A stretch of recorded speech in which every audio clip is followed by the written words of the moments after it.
I have to admit, इसे कहेंगे मानना पड़ेगा। जैसे मानना पड़ेगा वो परीक्षा में पास हो गया। I have to admit he passed the exam. मानना पड़ेगा तुम इंग्लिश बोल लेते हो। I have to admit you speak English. मानना पड़ेगा तुम बहुत होशियार हो। I have to admit you are very smart. मानना पड़ेगा तुम्हारी आंखें बड़ी नशीली है। I have to admit your eyes are so dope. Engrossed, इसका अर्थ है मगन रहना, यानी अपनी ही दुनिया में खोए रहना। जैसे वे अपने काम में इतने मगन थे कि उन्होंने मेरे अंदर आने की आवाज़ नहीं सुनी। दे वर सो engrossed with what they were doing that they didn't hear me come in. आप हमेशा अपनी दुनिया में मगन रहते हैं। You are always engrossed in your own world. युवा हमेशा अपनी दुनिया में मगन रहते हैं। Youngsters are always engrossed in their own world.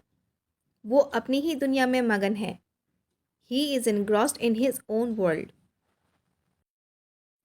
I am not fond of, इसे कहेंगे मुझे कोई शौक नहीं है। जैसे मुझे कोई शौक नहीं है तुमसे बात करने का। I am not fond of talking to you. बच्चों को चॉकलेट खाने का बहुत शौक होता है। The kids are fond of eating chocolate. मुझे कोई शौक नहीं है ऐसी लड़की से मिलने का। I am not fond of meeting such girl. हमें कोई शौक नहीं है अस्पताल जाने का। We are not fond of going to the hospital. What else I, इसे कहेंगे और मैं क्या। जैसे और मैं क्या करता। What else could I do. और मैं किसे बताता। Who else could I tell. और मैं क्या कहता। वॉट एल्स कुड आई से। और वो क्या खाता। What else could he eat.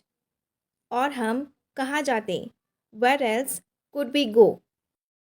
Would have का हम कब यूज़ करते हैं, जब भी वाक्य के एंड में किया होता, गया होता, दे दिया होता या फिर दे चुके होते।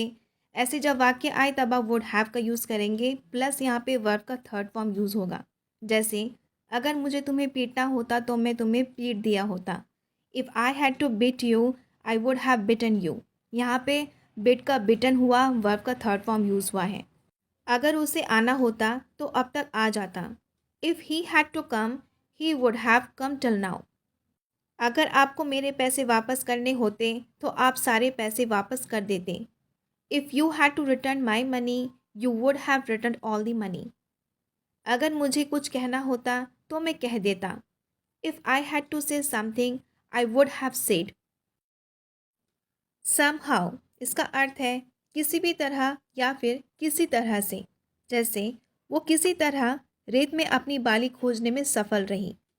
She somehow managed to find her earring in the sand.